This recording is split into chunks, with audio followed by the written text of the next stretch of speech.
Good afternoon. We're joined now by head coach Mo Williams of Jackson State University. Good afternoon, coach. How you doing? Doing great. At this time, coach, if you could start us off with an opening statement about this year's team. I'm excited about this team.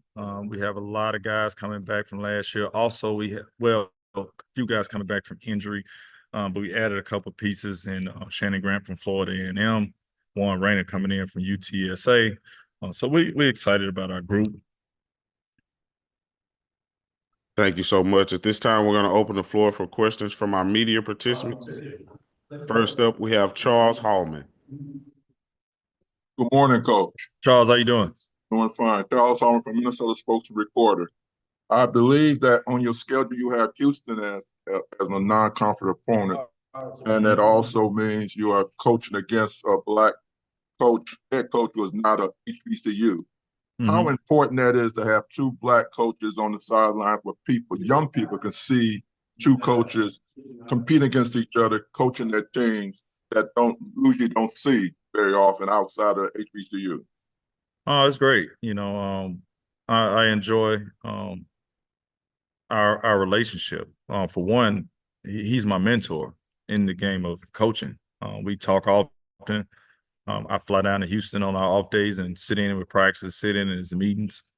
I play him every year for that reason. Played him last year, played him this year, going to play him every year that I'm coaching because I just love everything he do. A lot of things that we kind of do, not a lot of things, but some things I have implemented into our strategy in a lot of ways of practice and preparation that he does that I've seen just from conversations we talk throughout the season.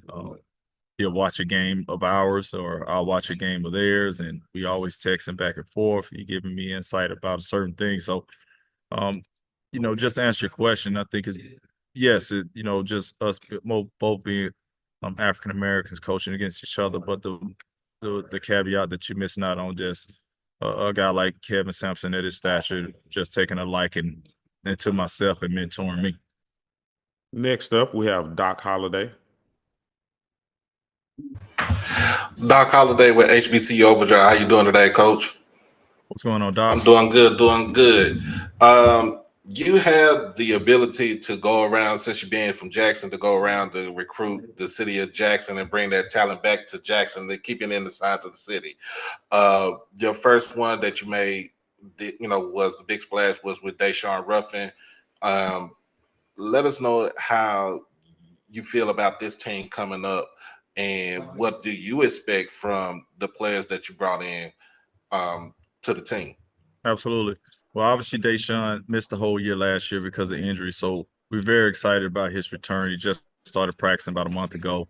Romeo Manziel also missed the season last year, 6'9.5", forward. That's going to be really, really big for us.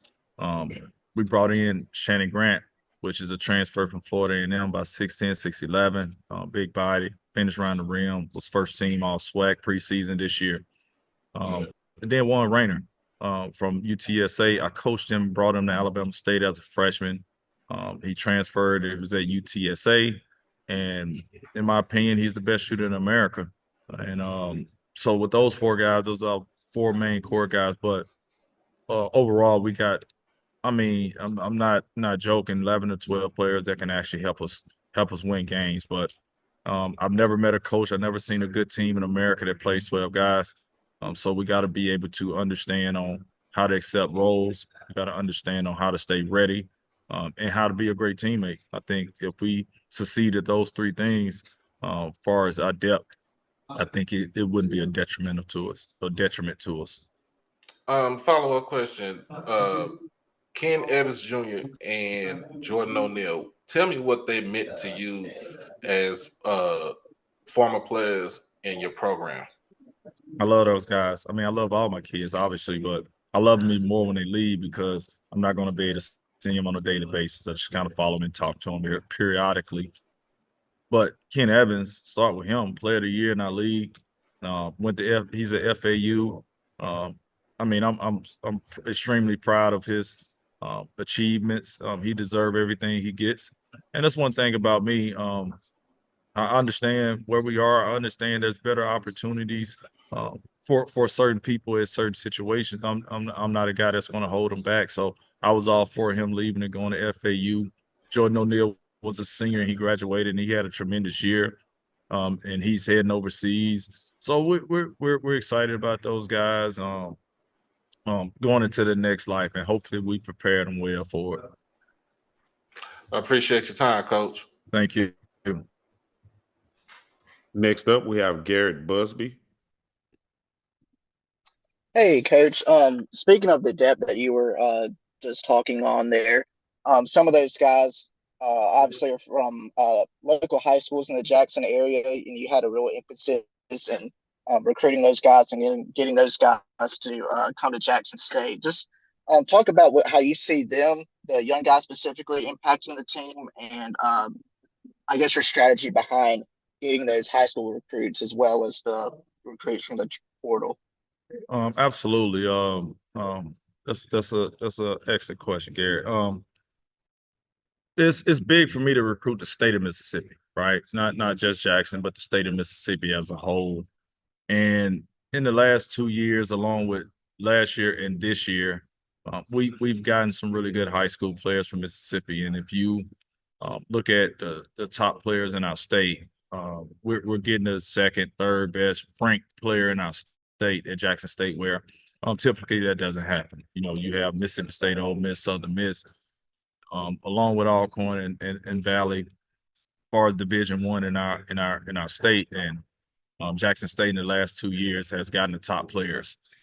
This year, on our roster, we got arguably the #1 player, could be #2 on who you're talking to, #4 player, and the #7 player in our state at Jackson State. You know, one being 6'10", big body, one being 6'4", 6'5".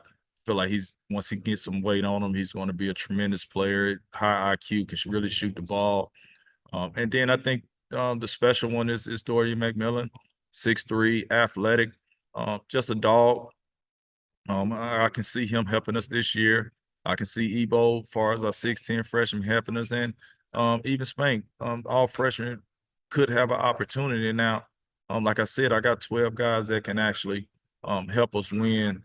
And early on, they make it, you know, the freshman type deal where you got to wait your turn or wait your opportunity. And I think that comes with our leadership, keeping these guys involved and engaged, because in high school, you got to understand they used to playing all the time. They used to playing all the minutes. And you got to understand how to sacrifice and how to wait your turn.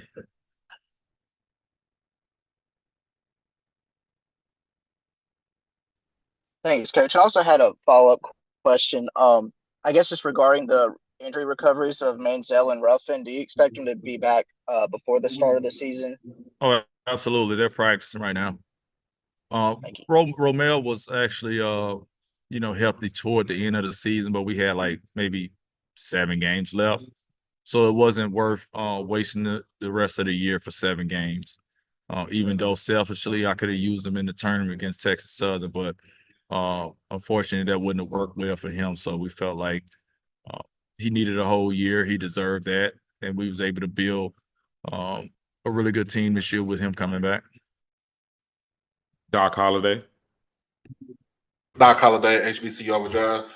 Give us your feelings, your thoughts and feelings about your son committing to Jackson State. I mean, I'm extremely excited. I mean, that's my son, right? Who don't want to coach their son, especially at a Division I level? But the most important thing about it is he's actually pretty good, you know. So it's not a situation where I'm putting him in a situation where he wouldn't earn it. And I pretty much coach my kids, you know, my players today, like I would treat them like my son. So I don't think that part will be adjustment. I'll just kind of be myself.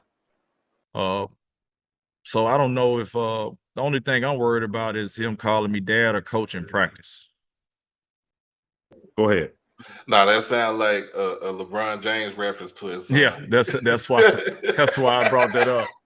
I don't know. So I'm excited about it. You know, I think it was something that he decided to do. That's why I was all in for it. I obviously offered him. But other schools is on him, you know, so I wanted to make sure he had the opportunity to make his own decision. And when he wanted to come to Jackson State, it just didn't happen on a whim. I gave him time to process it. And I also made him come on an official visit, and I gave him the real. You know, I took him in the locker room and said, "Hey, man, this locker room been here a long time, never been redone. It's probably gonna be just like this the whole time you're here. So know that. This gym gonna be 55 degrees probably every day, and you got to know that." But obviously taking them to Southern game this weekend at home, that experience, this 55,000 people in the stands, and just a great environment, and being around the guys, hanging out with the guys, doing his official visit for the weekend. So he made his own decision on Sunday. When it was over with, he said, "Dad, I'm ready to post it." So obviously everything that he saw at the school, understanding what he already knew, help him make his decision. I appreciate that, Coach. Do we have any more questions for Coach Williams?